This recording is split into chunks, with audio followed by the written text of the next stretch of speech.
Chapter का नाम है भैया काइनेटिक थ्योरी ऑफ गैस। ठीक है भैया, सबसे पहले बात करते हैं भैया बॉयल्स लॉ की। किसकी बात करते हैं? बॉयल्स लॉ कहता है भैया यदि तापमान को यदि आप क्या करो, कांस्टेंट कर दो। क्या कर दो?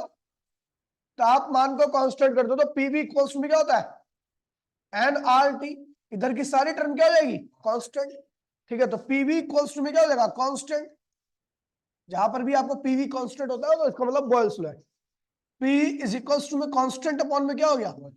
वॉल्यूम, है ना। और यहाँ पर P is inversely equal to क्या हो जाएगा? वॉल्यूम। कहने का तात्पर्य है कि यदि आप वॉल्यूम को क्या करोगे, कम कर दोगे, ठीक है, ठीक है, तो प्रेशर क्या होगा? बढ़ जाएगा। और वॉल्यूम को अगर ज्यादा कर दोगे तो प्रेशर क्या होगा? ये ध्यान रखना, मोल कांस्टेंट। मोल क्या होना चाहिए? गैस का मोल, यानी मास क्या होना चाहिए? उसका कांस्टेंट होना चाहिए। ठीक है, और टेम्परेचर भी क्या होना चाहिए? कांस्टेंट। तो टेम्परेचर कांस्टेंट करने का क्या तात्पर्य है? तो भैया देखिए, अगर आप एक गैस लोगे, उसको चैम्बर में रखोगे और टेम्परेचर बढ़ा दोगे तो अपने आप प्रेशर क्या होगा? उसका बढ़ जाएगा। ठीक है, इसलिए बॉयल्स में जब भी आप करते हो तो टेम्परेचर को क्या करते हो? कांस्टेंट करते हो। ठीक है, कांस्टेंट टेम्परेचर में प्रेशर जो होता है वॉल्यूम पे क्या होता है? इनवर्सली होता है। ये ध्यान रखना, ये सिस्टम क्या होना चाहिए? ये सिस्टम क्या होना चाहिए? एनक्लोज्ड होना चाहिए, चारों ओर से बंद होना चाहिए। चलो भैया आगे बढ़ते हैं। ये हो गया बॉयल्स लॉ। ध्यान दीजिए यहां पर ये जो ग्राफ है, ठीक है, देखिए स्लोप। अब देखिए अगर मैंने ग्राफ खींचा तो मेरा ग्राफ जो आ रखा है वो ये आ रखा है, ये आ रखा है पी और वी। स्लोप क्या होगा इसका? तो आपको पता भी है स्लोप होना चाहिए।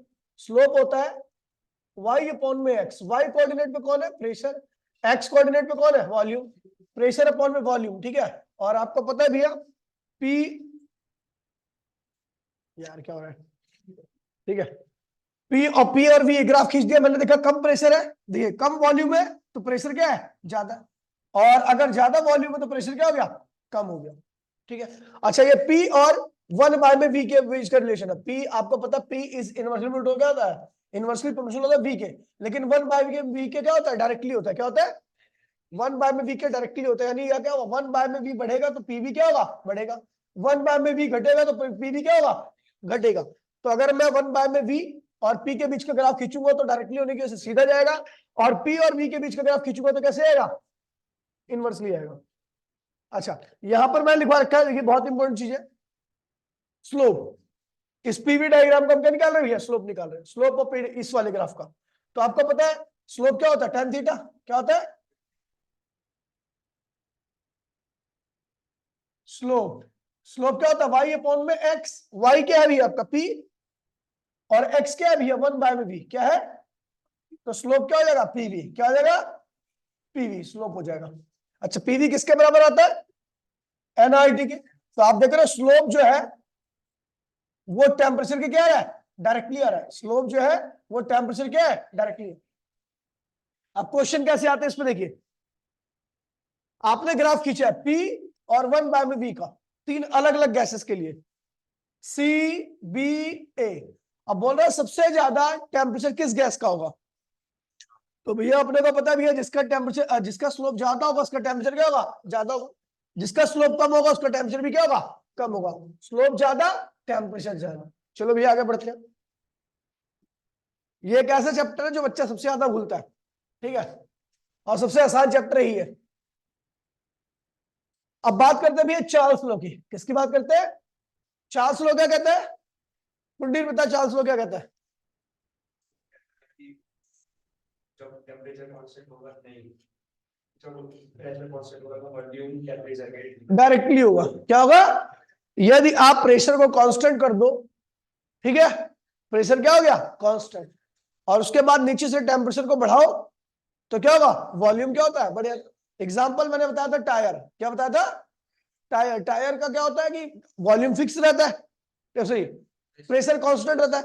ऊपर से आप हीट दोगे, गर्मी के टाइम में क्या होता है? टेम्परेचर बढ़ जाता है। टेम्परेचर बढ़ जाता है, उसका वॉल्यूम क्या होगा? बढ़ जाएगा, जिसकी वजह से कई बार टायर क्या होता है? ब्लास्ट हो जाता है। ठीक है भैया, तो at a constant pressure volume of gas is directly proportional to temperature. Gas का टेम्परेचर बढ़ाओगे तो इंटरनल एनर्जी क्या होगी? बढ़ेगी। एक्सपेंशन क्या होगा? बढ़ेगा। वॉल्यूम क्या होगा? बढ़ेगा। सिंपल सा रीजन है। अच्छा, इस लॉ के बारे में बात करें तो आपको पता पीवी कोस्ट में क्या होता है? आरटी होता है, और यहां पर आपका प्रेशर क्या है? कांस्टेंट। और यहाँ पर n नंबर ऑफ मोल और r क्या है, कांस्टेंट है पूरा का पूरा, तो volume is directly equal to क्या होगा, टेम्परेचर रहेगा। अच्छा, नया जो वॉल्यूम रहेगा, फाइनल वॉल्यूम ये क्या होगा, initial volume 1 plus T upon में 273.15 केल्विन। अब देखिए मैंने यहाँ पे लिख रखा है VF क्या है, फाइनल VI क्या है एट डिग्री सेंटीग्रेड, टी क्या है टेम्परेचर। अब देखिए एक एग्जांपल लिया मैंने नीचे, ठीक है, मैंने बोला भैया वॉल्यूम ऑफ गैस एट 0 पे क्या होगा, 0 डिग्री पर आपका फाइनल वॉल्यूम क्या होगा गैस का। तो भैया आपको पता है इनिशियल और फाइनल दोनों बराबर, क्योंकि आपको फॉर्मूला पता है, final initial 1 plus T upon में क्या होगा 273.15, ये हो गया भैया। अच्छा, टेम्परेचर की वैल्यू क्या है, तो 0, क्योंकि आपको 0 पे निकालनी है, तो पूरा टर्म क्या होगी 0, तो वी फाइनल बराबर में वी हो गया, खत्म हो गया, ठीक है भैया। तो यहाँ पर वी फाइनल वी इनिशियल के क्या रहा है, बराबर आ रहा है।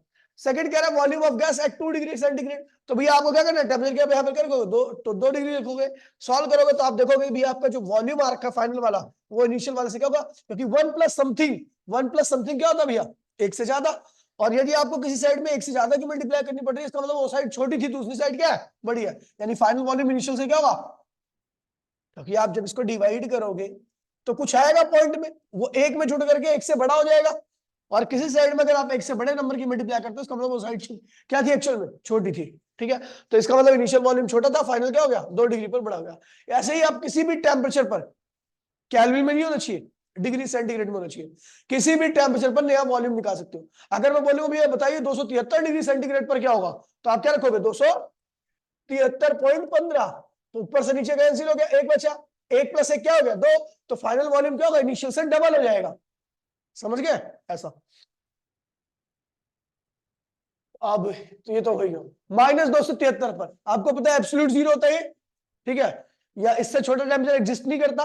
तो जब आपने इसको ऐसे किया तो ये कैंसिल हो गया, -1 आया, -1 से +1 क्या हुआ, कैंसिल हो गया, तो यहाँ पर 0 हो गया, यानी फाइनल वॉल्यूम क्या हो जाएगा 0। इससे छोटा टेम्परेचर एग्जिस्ट नहीं करता, क्योंकि अगर इससे छोटा एग्जिस्ट करता तो नेगेटिव वॉल्यूम है, नेगेटिव वॉल्यूम का मीनिंग कुछ भी नहीं है, मीनिंगलेस है, ठीक है भैया। अच्छा, ग्राफ देखिए, यहाँ पर ग्राफ बहुत प्यारा बना हुआ है। आपको पता है वॉल्यूम जो है टेम्परेचर की क्या होता है, डायरेक्टली होता है, तो ग्राफ क्या होगा, सीधा सीधा जाएगा ऐसा, ठीक है। लेकिन कई बार इसके स्लोप की बात करते हैं, स्लोप क्या होता है भैया, स्लोप क्या होगा, slope tan theta, sorry y upon में x, y क्या है भैया v, और x क्या है t, v अपॉन में t की वैल्यू pv इक्वल्स टू में nRT से निकाल दीजिए, pv इक्वल्स टू में nRT से निकाल दीजिए, तो v अपॉन में t इक्वल्स टू में nr अपॉन में क्या हो जाएगा p।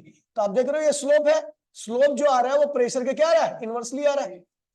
यानी इसमें अगर मैं 3-4 लाइन खींच दूं, ये a कर दूं, ये b कर दूं, ये c कर दूं और ये d कर दूं, तो सबसे ज्यादा स्लोप किसका होगा, सबसे ज्यादा प्रेशर किसका होगा, ए का, क्योंकि आपको पता है जिसका स्लोप सबसे कम है, जिसका स्लोप सबसे कम होगा तो उसका प्रेशर सबसे ज्यादा होगा, इसका स्लोप सबसे ज्यादा तो उसका प्रेशर सबसे कम होगा। ये चीजें ध्यान रखना, क्योंकि इस पे ज्यादा क्वेश्चन आते हैं, इस पे बाकी लॉ पे बहुत कम ही आते हैं, स्लोप लोप पे ज्यादा आते हैं क्वेश्चन, ठीक है।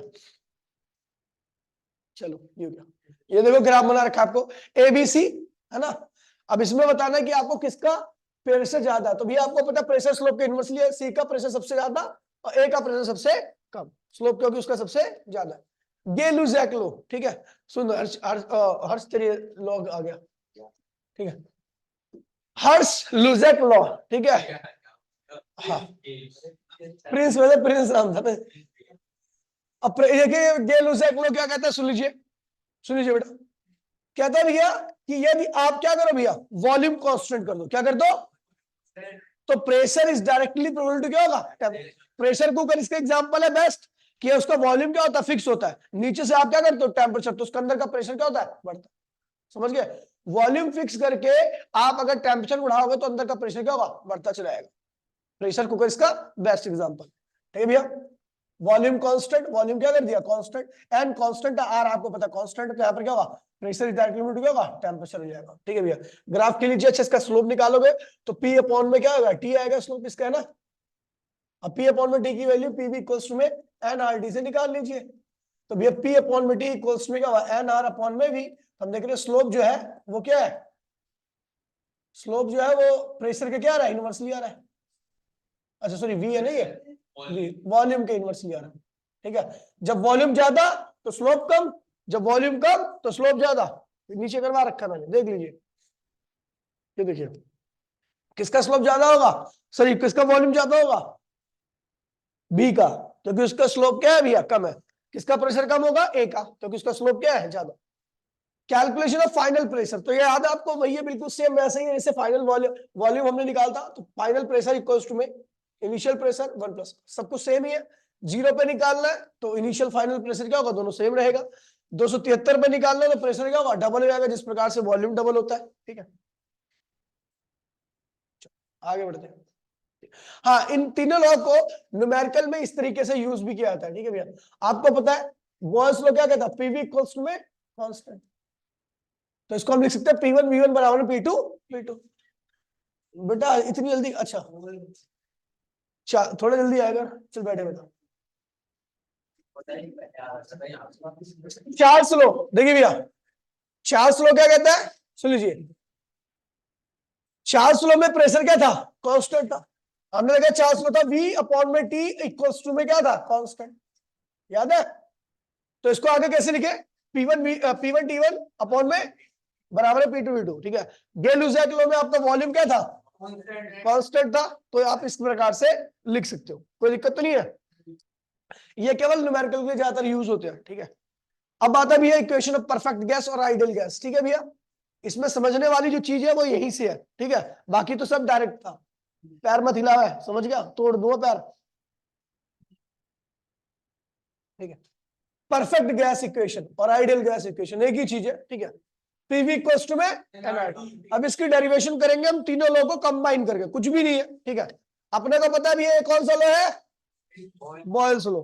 ये कौन सा लॉ है, चार्ल्स लॉ। दोनों को कंबाइन कीजिए, बॉयल्स लॉ चार्ल्स लॉ को, तो P is directly proportional to क्या आएगा, T अपॉन में P, T अपॉन में T अपॉन में P, समझ गया भैया।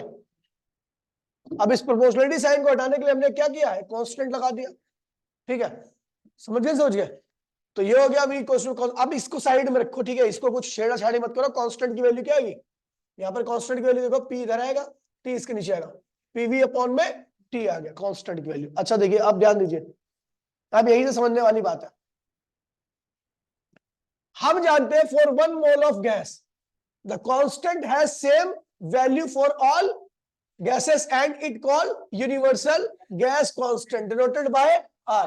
कह रहा भैया 1 मोल गैस के लिए, प्रत्येक गैस 1 मोल गैस होनी चाहिए, और कोई सी भी गैस हो, लेकिन वो कैसी होनी चाहिए, आइडियल होनी चाहिए। कैसी होनी चाहिए, तो उसके लिए जो गैस कांस्टेंट होता है वो किससे डिनोट किया जाता है, R से। किससे किया जाता है, R से। तो भैया हमने क्या किया, वहां पर पीवी कोस्ट में क्या लिख दिया, RT लिख दिया। अच्छा for n mole of gas क्या होगा, पीवी कोस्ट में nRT, पीवी कोस्ट में 1 मोल के लिए ये होगा और n मोल के लिए आपका ये हो जाएगा। This is called perfect gas equation. अब देखिए भैया यहाँ पर एक बात ये देखिए, ये जो है ना ये कांस्टेंट, ये बताया गया जो कांस्टेंट है वो एक्चुअल में क्या है, R है। क्या है ये, इस कांस्टेंट को R से रिप्रेजेंट करते हैं, ठीक है।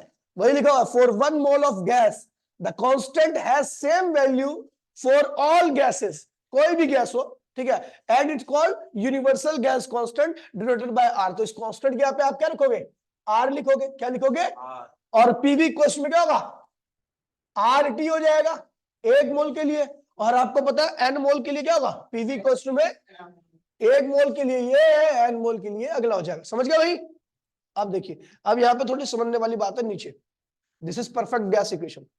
अब ये देखिए, if V is the volume of 1 gram mass of gas, मतलब मास कितना है 1 ग्राम, और उसका वॉल्यूम कितना है V, मास कितना है और वॉल्यूम कितना है V, ठीक है। The gas and m not is the molecular mass, then the number of mole कितना होगा, मोल का नंबर आपको पता ही है, गिवन मास अपॉन में मोलर मास। गिवन मास कितना है बेटा, और मोलर मास कितना है m नॉट। तो भैया मोल कैसे निकालोगे, मास ऑफ गैस अपॉन में मोल, वो कितना है, और मोलर मास क्या है ये, तो भैया देखिए यहाँ पर आपका मोल जो आएगा वो ये हो जाएगा, ठीक है भैया, मोल जो आया आपका वो ये हो गया। अच्छा यहाँ पर ये क्या हुआ, स्मॉल आर, ठीक है। अब देखिए ये हो गया, ये देखिए 1 ग्राम, देखिए इस R के नीचे इस m नॉट को लगा दीजिए, ठीक है। तो ये क्या हो गया, ये क्या हो गया, स्मॉल r क्या है, n मोल के, दिमाग लगा जरा, स्मॉल आर क्या होगा? स्मॉल किसी भी गैस जिसका मास 1 ग्राम उस गैस के लिए gas constant per unit mass बस छोड़ दो इसमें। हर उस गैस जिसका वेट 3 ग्राम देखिए भैया, आर अपॉन में एम नॉट क्या है? आर क्या है? गैस कांस्टेंट और एम नॉट क्या है? Molecular mass. तो आर अपॉन में एम नॉट क्या होगा? Gas constant per unit mass कहां से आएगा? ठीक है, सुन लीजिए, ये वो होता है, ये वाला क्या है? ये वाली रिलेशन जो होता है वो किसके लिए होता है भैया? ऊपर से दोबारा देखिए, if B is the volume of 1 gram, 1 gram का वॉल्यूम कितना है भैया? वी। ध्यान दीजिए भैया, mass of gas and M not is the molecular mass. इसका मास क्या है भैया? एम नॉट है। तो मोल कितना होगा भैया? आपको पता है, गिवन मास अपॉन में molar mass, given mass upon में मोलर मास। तो ये क्या हुआ? एन अपॉन में, सॉरी 1 अपॉन में एम नॉट। 1 क्या है? गिवन मास है, और एम नॉट क्या है? मोलर मास है। ठीक है, तो हमने क्या किया, सीधा एन के यहाँ पे ए लगा दिया। ठीक है, अब ये जो ये आर अपॉन में एम नॉट, आर अपॉन में एम नॉट क्या हो जाएगा? Small R. क्या होगा? अभी स्मॉल आर का मीनिंग क्या है? आर क्या है? 1 मोल का गैस कांस्टेंट, आर क्या है? और एम नॉट में कितने मॉलिक्यूल होते हैं? एम नॉट में एक ही मोल तो मॉलिक्यूल होंगे। एम नॉट मतलब क्या होता है? Molecular mass. मॉलिक्यूलर मास में कितना मॉलिक्यूल होते हैं? 1 मोल। तो इसका मतलब ये क्या है? 1 मोल का क्या है? ठीक है, अब देखो ना, आर क्या है? 1 मोल का। क्या है ये? और एम नॉट में कितने होते हैं? 1 मोल। एम नॉट में कितने होते हैं? तो ये 1 मोल का, और ये क्या है? Am not. तो ये क्या जाएगा भैया? एक, सुन लीजिए, ये वो है,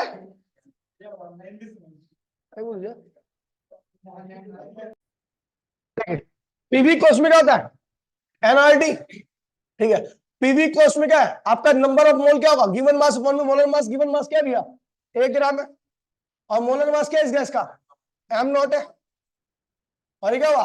आर टी। ठीक है, तो पीवी कोर्स में क्या जाएगा?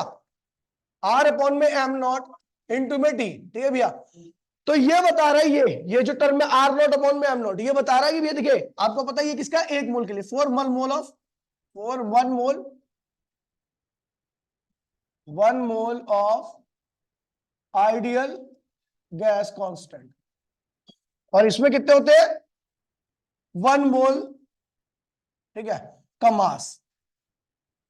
तो 1 से 1 क्या हुआ? कैंसिल हो गया, तो क्या हुआ? ये हो जाएगा आपका जो आर है, ये R4 क्या है? ये जो स्मॉल आर आप यूज करो ना, वो 1 किलोग्राम का, 1 ग्राम का वो है, क्या कहते हैं उसे? Gas constant. ये क्या हो जाएगा?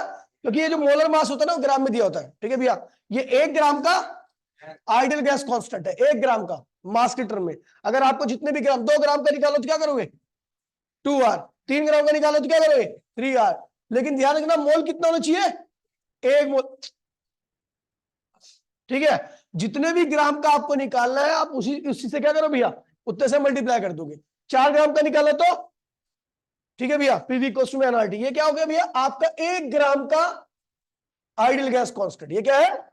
अब जितने भी ग्राम का निकालना, तो उसमें क्या करो? उससे मल्टीप्लाई करते जाओ। ठीक है भैया, खैर इसका इस्तेमाल बहुत कम आएगा। यहाँ लिखा, अब ये तो लिखा हुआ है मैंने, this is the perfect gas equation for 1 gram of gas.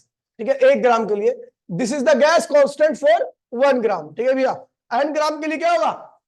N से मल्टीप्लाई कर दोगे, लेकिन वहां पर एन मोल नहीं होगा, वहां पर नंबर ऑफ ग्राम होगा। क्या होगा? ठीक है, अब देखिए बोल्ट्जमैन कांस्टेंट। ये देखिए भैया, बोल्ट्जमैन कांस्टेंट क्या है? तो बोल्ट्जमैन कांस्टेंट क्या होता है भैया? 1 मॉलिक्यूल का आइडियल गैस कांस्टेंट। 1 मोल, समझ गए? 1 मॉलिक्यूल का आइडियल गैस कांस्टेंट, 1 मॉलिक्यूल का आइडियल गैस कांस्टेंट। देखिए भैया, it is the gas constant of a molecule, 1 molecule. आपको पता भैया आर क्या है? आइडियल गैस कांस्टेंट फॉर 1 मोल। अब 1 मोल में कितना नंबर होता है? Na। Na होता है। तो ये क्या हुआ, 1 मोल का आइडियल गैस कांस्टेंट, और ये क्या हुआ, 1 मोल में number of molecule.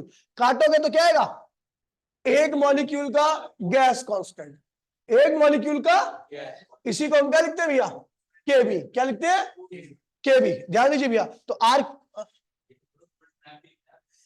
Bolts, double N लिखा हुआ है, बोल्ट्समैन, डबल एन लिखा हुआ, बोल्ट्समैन, बोल्ट्समैन, ठीक है। तो आर की वैल्यू क्या होगी भाई, प्लीज देखिए, आर क्या है, अरे भाई प्लीज, आर की वैल्यू क्या होगी, केबी इंटू में, केबी क्या है, 1 मॉलिक्यूल का आइडियल गैस कांस्टेंट, और एन से मल्टीप्लाई कर तो क्या होगा, देखिए ये 1 मॉलिक्यूल का आइडियल गैस कांस्टेंट, और ये क्या है, 1 मोल का, 1 मोल का, देखिए इसमें नंबर ऑफ मॉलिक्यूल है, और अवोगाद्रो में नंबर ऑफ मॉलिक्यूल की संख्या क्या होती है, Na, क्या होती है, तो ये क्या है, नंबर ऑफ मॉलिक्यूल 1 मोल के अंदर, और ये क्या है, 1 मॉलिक्यूल का आइडियल गैस कांस्टेंट। तो केबी इंटू में Na क्या आ जाएगा, 1 मोल का आइडियल गैस कांस्टेंट। दोबारा देखिए भैया, केबी क्या है, आइडियल गैस कांस्टेंट, Na क्या है, 1 मोल के लिए मतलब नंबर ऑफ मॉलिक्यूल क्या है, ये नंबर ऑफ मॉलिक्यूल इन 1 मोल, और ये क्या है, 1 मॉलिक्यूल पे आइडियल गैस कांस्टेंट। तो ये समझ गए, ये 1 मोल का नंबर इंटू में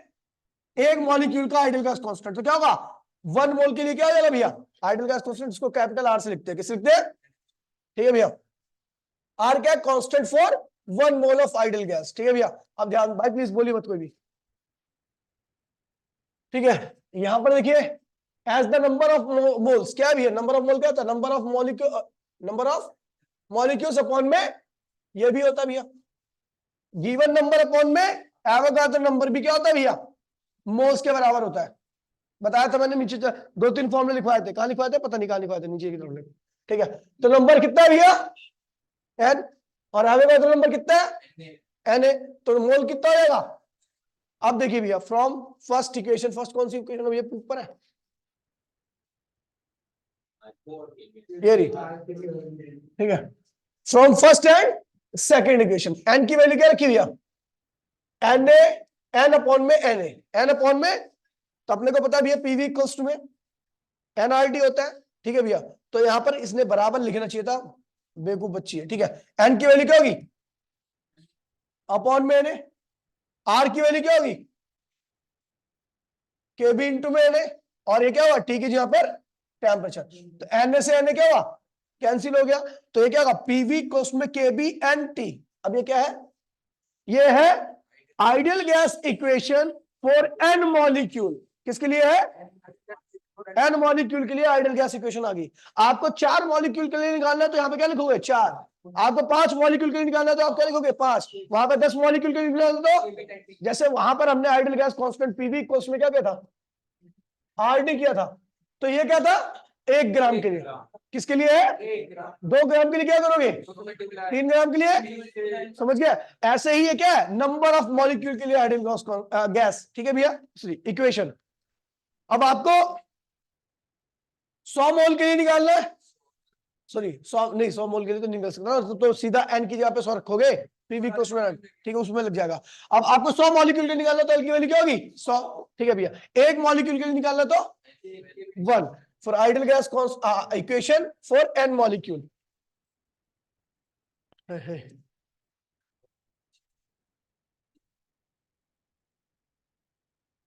ठीक है भैया, ideal gas equation for N molecule. भाई देखिए एन क्या है, नंबर ऑफ मॉलिक्यूल। अब देखिए भैया एन क्या है, सिंगल मॉलिक्यूल, ठीक है भैया, और पीवी को उसमें केवीटी, ठीक है भैया। अगर मान लीजिए एन की वैल्यू 2 हो, ये एक क्या है, एन अगर सिंगल मॉलिक्यूल है तो इक्वेशन ये हो जाएगी, एन अगर 2 है मॉलिक्यूल, 2 मॉलिक्यूल है, मोल लिख दिया इसने, ठीक है, 2 मॉलिक्यूल है तो पीवी को उसमें 2 केवीटी हो जाएगी।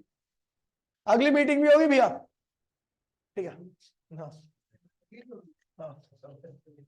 अब देखिए भैया, यूनिवर्सल गैस कांस्टेंट क्या है, कांस्टेंट, तो वी नो पीवी कोस्ट में क्या होता है, तो आर की वैल्यू क्या होगी, पीवी अपॉन में टी, नंबर ऑफ मोल क्या है भैया 1, तो यहां पर आर की वैल्यू 1 मोल के लिए निकालोगे तो भैया देखोगे आप एसटीपी में निकालते हो, किस पे निकालते हो, एसटीपी पे टेम्परेचर क्या होता है 273, प्रेशर क्या होता है 1 atm, या इसको लेते हो, ठीक है भैया। और वॉल्यूम क्या होता है भैया सब गैस का 22.4 लीटर। अच्छा, इसको मीटर क्यूब में कन्वर्ट करना तो क्या करोगे, 10 की पावर -3 से मल्टीप्लाई करोगे। तो हमने क्या किया, यहां पर इस वाले फॉर्म में प्रेशर की जगह पे क्या लिख दिया 1 atm, प्रेशर की यहाँ पे क्या लिख दिया भैया 1 atm, और आगे क्या वॉल्यूम के यहाँ पे 22.4 लीटर में कन्वर्ट कर, लीटर में था, मीटर क्यूब में कन्वर्ट करने के लिए क्या किया ये, और टेम्परेचर के यहाँ पे लिख दिया, तो पीवी को उसमें सिर्फ इसकी वैल्यू आ गई है, ठीक है। अच्छा, सीजीएस वैल्यू क्या होगी, तो क्या करो, देखिए सुन लीजिए, आपको पता है एमकेएस में इसकी वैल्यू क्या है, ये है। आपको तो सीजीएस यूनिट क्या होती है, जूल की जगह पर आप कैलोरी में कन्वर्ट कर दो, तो आपको पता है 1 कैलोरी बराबर में 4.2 जूल, ठीक है भैया। तो 1 जूल बराबर में क्या होगा 1 कैलोरी डिवाइड बाय 4.2, तो जहां पर जूल लिखा हो वहां पर क्या लिख दो इतना, तो किसमें कन्वर्ट हो गया कैलोरी में, ये हो जाएगा आपका ये, ठीक है सीजीएस में। केबी क्या है, या एक मॉलिक्यूल के लिए आइडियल गैस कांस्टेंट, आर क्या है 1 मोल, ठीक है 1 मोल सही। केबी क्या है, ठीक है भैया, तो ये हो गया बोल्ट्जमैन कांस्टेंट की वैल्यू, एक बार देख लेना, ठीक है इसे। ओए आइडियल गैस, ठीक है भैया, आइडियल गैस, ठीक है, अ gas which obey the ideal equation, यानी पीवी इक्वल्स टू में एनआरटी, जो गैस जिसका प्रेशर वॉल्यूम का product N number of mole R और टी के बराबर आता है, इसका मतलब वो गैस क्या है, आप एक गैस लीजिए, ठीक है, उसका प्रेशर भी है और वॉल्यूम क्या है भी है, इन दोनों को गुणा कीजिए, फिर आप देखोगे अगर उसकी वैल्यू एन आर टी के बराबर, टी क्या है इसका टेम्परेचर है, एन क्या है इसका मोल है, तो अगर आपकी पीवी की वैल्यू यानी प्रेशर वॉल्यूम का प्रोडक्ट एन आर टी के बराबर आ रहा है, तो वो गैस कैसी है आइडियल, वो गैस कैसी है, और अगर ये बराबर नहीं होगी तो आइडियल नहीं होगी, ठीक है भैया। अरे भाई चुप हो जाओ बेटा। For ideal gas, for ideal gas PV कोस्ट में क्या होता है एनआरटी के बराबर होता है, पीवी कोस्ट में, ठीक है। हम यहाँ पर देखिए इसकी यहाँ पर इसको ये जो साइड है ना इसको नीचे ले आते हैं, ठीक है, तो पीवी कोस्ट में क्या होगा एनआरटी, और इस ये क्या हुआ 1 आ गया, और इसको हम लिखते हैं जेड, क्या लिखते हैं, इसका कहते हैं कंप्रेसिबिलिटी फैक्टर, क्या कहते हैं इसे कंप्रेसिबिलिटी। अगर आपकी पीवी अपॉन में ये जब भी हो सकता है जब ऊपर नीचे वाली चीज क्या होती है बराबर हो सकती है। अब यहाँ पे नॉर्मली भी मैं ऐसे कह सकता हूं, अभी ऊपर बताया था मैंने, पीवी का प्रोडक्ट एनआरटी के बराबर आ जाए तो कैसी गैस है आइडियल, या फिर आप नॉर्मली कह सकते हो कि जेड की वैल्यू अगर 1 के बराबर आ जाए तो भी क्या वो आइडियल गैस है, क्या है आइडियल गैस है। अब नीचे देखिए, ठीक है, इफ जेड इक्वल्स टू में 1 यानी पीवी बराबर में एनआरटी है तो वो कैसी गैस है आइडियल गैस है, और अगर पीवी इक्वल्स टू में एनआरटी नहीं है यानी जेड की वैल्यू 1 के बराबर नहीं है तो वो भैया क्या है रियल गैस है। अब इस केस में ज्यादा भी हो सकता है पीवी, एनआरटी का प्रोडक्ट ज्यादा भी हो सकता है और कम भी हो सकता है, ठीक है भैया। तो खैर ये तो केमिस्ट्री का टॉपिक है, चलो आगे बढ़ते हैं, ठीक है, ये रहा, ठीक है। While driving the ideal gas equation, जब हम आइडियल गैस की इक्वेशन को ड्राइव करते हैं तो ये एजम्पशन आपको ध्यान रखनी है, ठीक है भैया। पहली एजम्पशन क्या है, the size of gas molecule consider, उनका साइज का कोई मैटर नहीं करता, ठीक है भैया। There is no force of attraction, उनके बीच में किसी प्रकार का फोर्स ऑफ अट्रैक्शन नहीं होता। जब फोर्स ऑफ अट्रैक्शन नहीं होगा तो उनके बीच में पोटेंशियल एनर्जी क्या होगी जीरो, क्योंकि पोटेंशियल एनर्जी आती है म्यूचुअल इंट्रैक्शन की वजह से, अट्रैक्शन की वजह से, रिपल्शन की वजह से। जब इनके बीच में ना तो अट्रैक्शन है ना रिपल्शन है तो उनके बीच में पोटेंशियल एनर्जी क्या होगी जीरो होगी। केवल कौन सी एनर्जी होगी kinetic, total internal energy of ideal gas equals to में क्या होता है काइनेटिक के बराबर होता है, पोटेंशियल उसमें कोई रोल नहीं होता। दूसरा कह रहा भैया ये लिखा हुआ है, ठीक है, टोटल इंटरनल एनर्जी किसके बराबर होगी काइनेटिक के, नीचे लिखा हुआ है, ठीक है।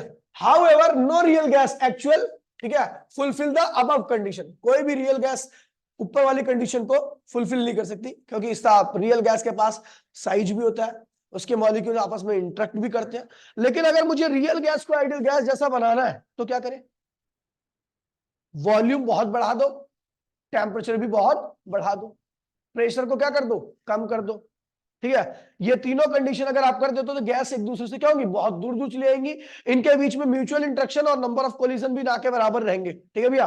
तो ये क्या होगा भैया आइडियल गैस ऐसा बिहेव करेगा, तो ये ध्यान रखना, ठीक है। Hence the behavior of real gas is different from that of ideal gas. But at a low pressure पे गैस के मॉलिक्यूल क्या होते हैं, दूर दूर चले जाते हैं, ठीक है. एंड हाई टेम्परेचर, इस पे भी क्या होते हैं, गैस के मॉलिक्यूल दूर दूर चले जाते हैं. The above assumption are valid for the some real gas, like ये समझ गया भैया. तो अगर आपको रियल गैस का बिहेवियर थोड़ा आइडियल गैस जैसा करना है तो उसके लिए क्या करोगे आप, वॉल्यूम बढ़ा दोगे ताकि स्पेस बहुत ज्यादा हो. टेम्परेचर बढ़ा दोगे, वो टेम्परेचर बढ़ाने का मतलब ही यही है कि आप वॉल्यूम बढ़ा लो, ठीक है, समझ गया. और क्या करो भैया, प्रेशर कम कर दो, ठीक है भैया. अब देखो टेम्परेचर बढ़ाओगे तो इनडायरेक्टली क्या होगा, वॉल्यूम बढ़ेगा. वॉल्यूम बढ़ेगा तो मॉलिक्यूल के बीच में स्पेसिंग क्या होगी, बढ़ेगी, सेपरेशन, और उनके बीच में इंटरेक्शन क्या होगा, कम हो जाएगा, जीरो हो जाएगा. पोटेंशियल एनर्जी क्या होगी, जीरो. केवल उनके पास क्या होगी, काइनेटिक क्या होगी, ठीक है. Derivation of ideal gas behaviour, ठीक है भैया, डेरिवेशन ऑफ. अब यहां पर सबसे मेन चीज है, ठीक है, ये चीजें जल्दी नहीं समझ में आती बच्चों को, ध्यान दीजिए भैया. अगर मैं बात करूं, ठीक है, हमने ये ग्राफ बनाया था, ठीक है, ये ग्राफ बनाया था किसमें, बॉयल्स लॉ में. किसमें बनाया था, बॉयल्स लॉ में, ठीक है. देखिए, तो अगर मैं देखिए लो T2 क्या है, लो टेम्परेचर है. T2 क्या है, लो टेम्परेचर. T1 क्या है, ज्यादा टेम्परेचर है, क्या है. तो भैया हम देख रहे हैं भैया, जब लो टेम्परेचर की बात करता हूं, अच्छा ये T1 T2 है ना, ये डॉट क्या है, आइडियल गैस है, और ये सॉलिड क्या है, रियल गैस है, ठीक है. तो यहाँ पे लिखा हुआ है the separation of between the real gas and curve and ideal gas curve, ठीक है, gradually decreases as the temperature decreases. The separation between real gas curve and ideal gas curve gradually decreases as the temperature क्या होना चाहिए, increases होना चाहिए, ठीक है. मैंने डिक्रीजेस लिख दिया भैया, ये गलत है, ठीक है, इसको करेक्ट कर लियो अगर ऑनलाइन बैठी है तो. सेपरेशन मतलब कम हो रहा है, क्या कह रहा है, सुन ले. मतलब सेपरेशन कम होने का मतलब है कि रियल और आइडियल गैस का बिहेवियर एक जैसा होता जा रहा है, ठीक है, तब सेपरेशन कम होगा, ठीक है, वही लिखा हुआ है. और टेम्परेचर ये जब होता है जब टेम्परेचर क्या करता है, इंक्रीज करता है, समझ गया. तो ये चीज ध्यान में रखना. देखिए सुन लीजिए, ग्राफ भी इसने थोड़ा अलग ही बनाया, ठीक है.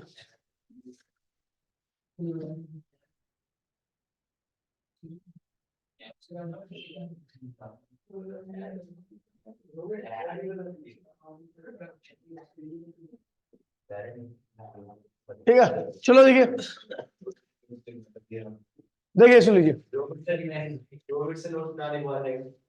कोई बात नहीं, देखिए सुन लीजिए.